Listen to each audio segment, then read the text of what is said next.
Habari? Poa sana. Na wewe ndio huko leo? Leo mimi ndo niko. Na katoto? Katoto alienda shule. Oh, hajarudi? Hajarudi. Na by the way hiyo issue na shule nilisikia nataka kupeleka boarding school jamani. Nilisikia hivyo mzee akisema. Lakini sijui wataamua aje. Lakini wewe mwenyewe unajua boarding school vizuri, si ndio?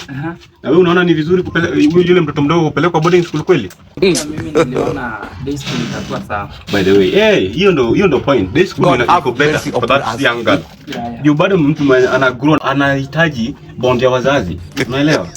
Mimi najua mambo mingi niliona wakiongea nikasema wacha tu waamue vile wanataka. Wewe jaribu kuongea na wao. Juu wewe unaelewa boarding school. Try to convince them that girl does not deserve being in a boarding school at the moment. She's still very young. She needs to be close to the parents. Unaelewa? Sawa. Anyway, nipe nini? Nipe umu ya tena.